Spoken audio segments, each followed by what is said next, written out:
Hello everyone, इस video में हम लोग फिजिक्स के न्यूमेरिकल्स क्वेश्चन को देखने वाले हैं और फॉर्मूला बेस्ड क्वेश्चन जो बार बार पूछा जाता है, काफ़ी ज़्यादा रिपीट होता है ग्रुप डी और एनटीपीसी में। तो इस वीडियो को बड़े ध्यान से देखना अगर आप भी रेलवे एग्जाम को टारगेट कर रहे हो। तो आइए पहले प्रश्न के साथ हम लोग शुरुआत करते हैं। वीडियो पसंद आए तो लाइक जरूर करना और दोस्तों में एक बार शेयर भी अवश्य करना। पहला क्वेश्चन आपके सामने एनटीपीसी 2020 का ये सवाल है। कह रहा है कि एक वस्तु 15 सेकंड में 150 मीटर चलती है, उसकी चाल क्या होगी। चाल का मतलब आपसे पूछ लिया गया स्पीड। स्पीड बराबर आपको फॉर्मूला पता होगा। स्पीड बराबर फॉर्मूला क्या होता है, डिस्टेंस अपॉन टाइम, यानी कि दूरी बटा समय। देखिए ये क्लास दोनों मीडियम में चल रहा है, इंग्लिश और हिंदी दोनों। बड़े ध्यान से देखना क्योंकि एग्जाम में काफ़ी ज़्यादा ये क्वेश्चन रिपीट भी होता है। तो दूरी कितना दिया गया आपके सामने 150 मीटर और समय कितना आपके पास 15 सेकंड। 15 सेकंड काटने के बाद क्या आ जाएगा 10 मीटर प्रति सेकंड। आपका करेक्ट आंसर हो जाएगा ऑप्शन नंबर सी। बट इसके साथ साथ कई बार क्या होता है, ऑप्शन में आपको किलोमीटर प्रति घंटा में ऑप्शन दे दिया जाएगा। आंसर आता है मीटर प्रति सेकंड में और ऑप्शन आपको दिखेगा किलोमीटर प्रति घंटा में। फिर आप क्या करेंगे, तो देखिए यहाँ से चेंज कैसे करना होता है। मीटर प्रति सेकंड से अगर आपको किलोमीटर प्रति घंटा में जाना हो तो आपको 18/5 से गुना करना है। किससे, 18/5 से। ये चीज़ आपको ध्यान में रखना। और जैसे किलोमीटर प्रति घंटा से मीटर प्रति सेकंड में जाना हो तो 5/18 से गुना करना है। जस्ट अपोजिट हो जाता है। ये चीज़ आपको ध्यान में रखना है, काम आएगा। ठीक है, चलिए अगला क्वेश्चन देखिए। अगला क्वेश्चन आपके सामने कह रहा है कि एक कार 1.5 मीटर प्रति सेकंड स्क्वायर से 6 सेकंड तक त्वरण लेती है। त्वरण का मतलब एक्सेलरेशन। ठीक है, अंतिम वेग कितना होगा, अंतिम वेग मतलब फाइनल वेलोसिटी आपको निकालना है। ग्रुप डी 2019 का ये सवाल देखिए। एक्सेलरेशन बराबर फॉर्मूला क्या होता है, एक्सेलरेशन बराबर फॉर्मूला होता है v minus you upon T, जहाँ v क्या होता है फाइनल वेलोसिटी, u होता है आपका इनिशियल यानी शुरुआत का वेलोसिटी, शुरुआत का वेग। ठीक है, और ये होता है अंतिम वेग। अब यहाँ देखिए एक्सेलरेशन आपके सामने दिया हुआ है 1.5 equal to v minus U, zero हो जाएगा क्योंकि शुरुआत में कोई स्पीड नहीं होता है तो वो जीरो हो जाता है। ठीक है, टाइम कितना दिया हुआ है 6 सेकंड। अब यहाँ से देखिए v बराबर क्या हो जाएगा, v बराबर ये इधर आएगा तो गुना में हो जाएगा 1.5 इंटू 6 कितना हो जाएगा आपका 9 मीटर पर सेकंड। 9 मीटर पर सेकंड क्योंकि वेलोसिटी का जो एसआई मात्रक होता है मीटर प्रति सेकंड। ठीक है, मीटर प्रति सेकंड। ऑप्शन नंबर सी आपका करेक्ट आंसर हो जाएगा। आइए अगला सवाल देखिए। नेक्स्ट है आपके सामने 25 न्यूटन बल को 5 केजी द्रव्यमान पर लगाया जाता है तो त्वरण कितना होगा। त्वरण मतलब एक्सेलरेशन आपको निकालना है। एक फॉर्मूला आपको ध्यान में रखना। देखिए एनटीपीसी 2021 में पूछा गया सवाल है। F बराबर m इंटू ए। एम से क्या होता है, m से हो गया मास आपका द्रव्यमान, a से हो गया आपका एक्सेलरेशन। क्या हो गया, एक्सेलरेशन। ठीक है, एक्सेलरेशन मतलब त्वरण। और F से क्या हो गया आपका, F से हो गया आपका फोर्स। ठीक है, चलिए इस फॉर्मूला का हम लोग यूज करेंगे। देखिए यहाँ पे क्या निकालना है आपको, एक्सेलरेशन यानी a का वैल्यू निकालना है। तो a बराबर क्या हो जाएगा F/m।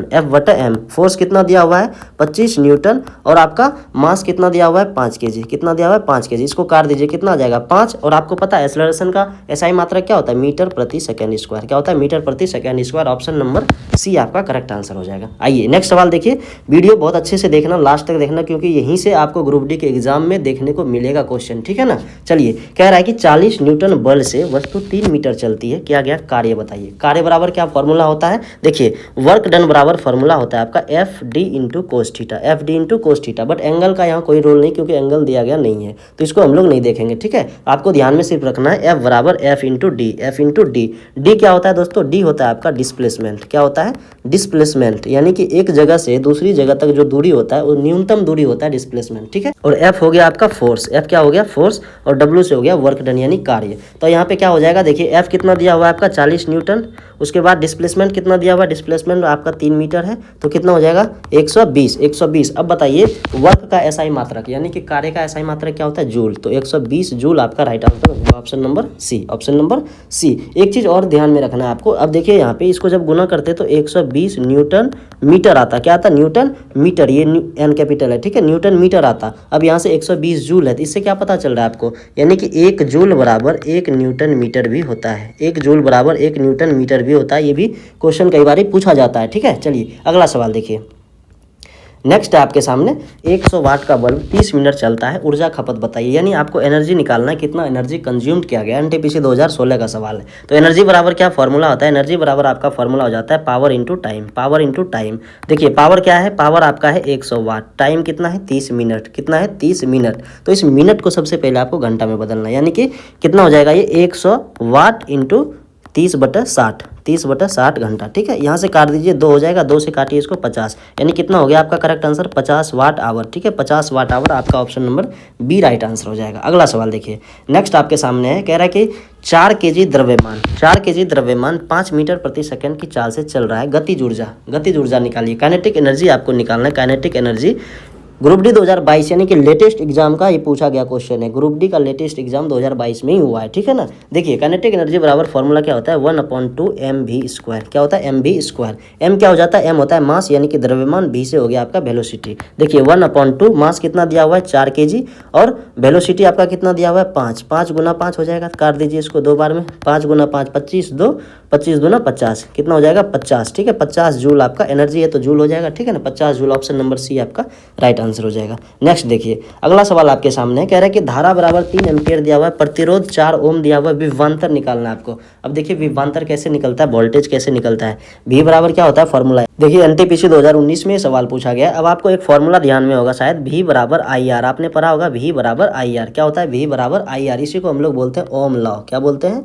ओम्स लॉ, ठीक है, ओम्स लॉ। आपने 10th क्लास में पढ़ा होगा, V बराबर IR।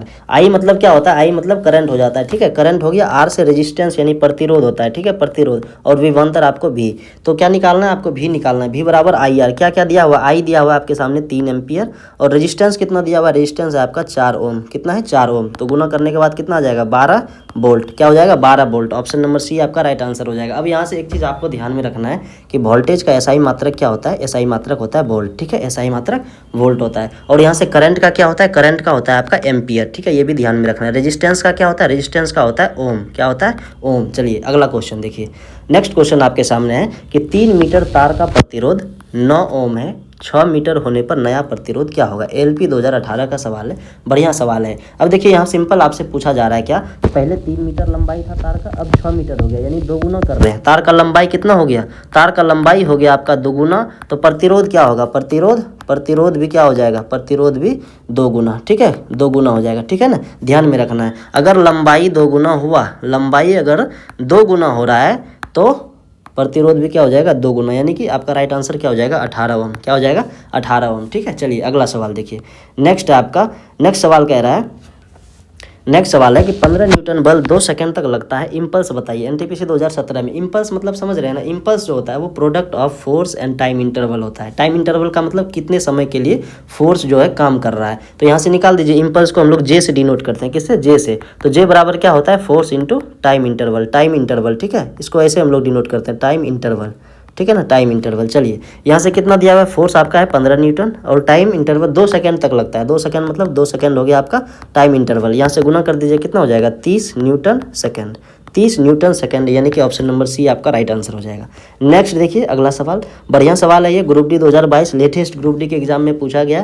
कह रहा है कि 54 किलोमीटर प्रति घंटा को मीटर प्रति सेकंड में बदले। अभी मैंने आपको बताया था, अब आप खुद ही इसका जवाब कमेंट बॉक्स में देना, कितना करेक्ट आंसर होगा इसका, ठीक है। चलिए नेक्स्ट सवाल देखते हैं। अगला है कि आवृत्ति दिया हुआ है, तरंग दैर्ध्य दिया हुआ है, वेग आपको निकालना है। क्या कह रहा है, फ्रीक्वेंसी आपके सामने है, वेवलेंथ भी दिया हुआ है, आपको स्पीड निकालना है। अब देखिए वेव स्पीड बराबर क्या होता है फॉर्मूला, वेव स्पीड बराबर फॉर्मूला होता है, देखिए एक एक क्वेश्चन काफ़ी ज़्यादा इंपॉर्टेंट है और सारा का सारा क्वेश्चन पूछा गया है, इसलिए बड़े ध्यान से देखना और 2-4 बार वीडियो को देख लेना ताकि आपके दिमाग में ये चीज़ फिट हो जाए। तो वेव स्पीड बराबर आपका फॉर्मूला होता है फ्रीक्वेंसी, फ्रीक्वेंसी मतलब आवृत्ति इंटू वेवलेंथ। क्या होता है, वेवलेंथ, ठीक है, वेवलेंथ।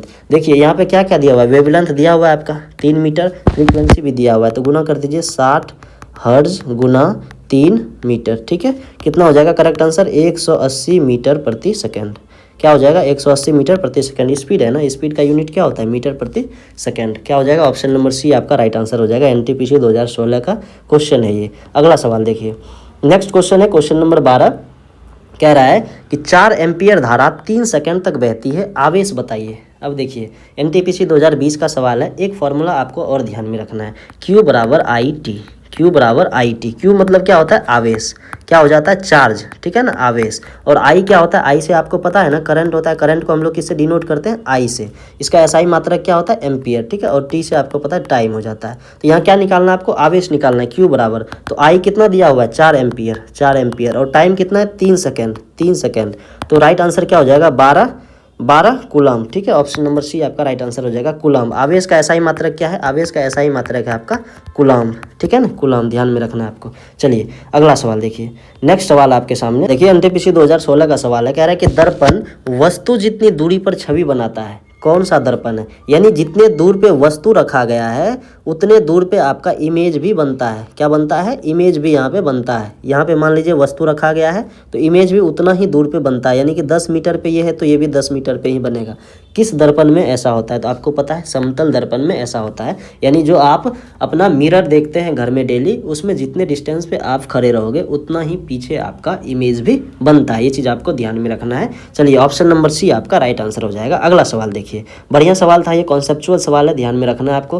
कह रहा है कि एक 40 kg की चीज़ को एक टेबल पर पॉइंट ए से बी तक हॉरिजॉन्टली ले जाता है। हॉरिजॉन्टली, ठीक है, हॉरिजॉन्टली मतलब ऐसे, हॉरिजॉन्टली, ठीक है, वर्टिकली ले जाता तो वर्टिकली ऐसे होता है ऊपर, ठीक है ना, ले जाता है। इस मूवमेंट के दौरान ग्रेविटी द्वारा कितना काम किया गया? अब आपको पता है ग्रेविटी कहाँ पे लगता है? ग्रेविटी देखिए, जब ऊपर से कोई वस्तु नीचे आ रहा हो या नीचे से ऊपर जा रहा हो तो ग्रेविटी ऐसे काम करता है ना, या फिर ऐसे हम अगर यहाँ से यहाँ तक वस्तु को ले जा रहे हैं तो इसमें कौन सा ग्रेविटी काम करेगा? ये तो फर्श पे इधर से उधर खिसका रहे हैं ना, ठीक है, तो यहाँ पे तो ग्रेविटी है ही नहीं, ग्रेविटी यहाँ पे जीरो हो जाएगा। तो यहाँ पे देखिए बड़े एकदम ध्यान से देखिए, हॉरिजॉन्टली दिया हुआ है, बस आपको यही देखना था। अगर हॉरिजॉन्टली दिया हुआ है यहाँ तो जीरो हो जाएगा, कोई काम ही नहीं हो रहा है, यानी कि 0 जूल। ऑप्शन नंबर बी आपका राइट आंसर हो जाएगा। एग्जामिनर खेल गया ऐसे ही, देख लीजिए। चलिए अगला सवाल देखिए, नेक्स्ट आपके सामने कि an object of mass of 8 kg is place 7 metre above the ground, यानी कि 8 kg द्रव्यमान वाले एक वस्तु जमीन से 7 मीटर ऊपर रखी जाती है, उसमें कितनी एनर्जी है? आपको एनर्जी बताना है, पोटेंशियल एनर्जी आपको बताना है कितना है।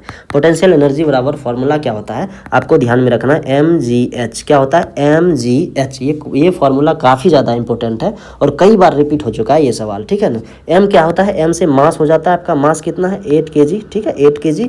g क्या है? g यहाँ पे दिया हुआ है, आपको इतना ही लेना है। वैसे g का वैल्यू कितना होता है? 9.8 मीटर प्रति सेकेंड स्क्वायर। क्या होता है? 9.8 मीटर प्रति सेकेंड स्क्वायर, ठीक है। ग्रेविटेशनल ये एक्सेलरेशन है, ठीक है ना, ये चीज़ आपको ध्यान में रखना है। एक्सेलरेशन ऑफ ग्रेविटी इसको हम लोग बोलते हैं, लेकिन सवाल में 10 मीटर प्रति सेकेंड स्क्वायर दिया हुआ है तो आपको यही लेना है। तो 10 मीटर प्रति सेकेंड स्क्वायर, ठीक है। हाइट कितना दिया हुआ है? 7 मीटर हाइट, तो ठीक है, गुना कर लीजिए इसको, कितना हो जाएगा? 8 7 56, यानी 560 जूल आपका करेक्ट आंसर हो जाएगा। क्योंकि ये एनर्जी है ना, एनर्जी का एसआई मात्रक क्या होता है? एनर्जी का एसआई मात्रक जूल होता है। तो ऑप्शन नंबर डी आपका राइट आंसर हो जाएगा। दोस्तों ये था आखिरी क्वेश्चन। वीडियो अगर पसंद आया हो तो लाइक जरूर करना, चैनल पर नए हो तो सब्सक्राइब भी कर लेना। धन्यवाद।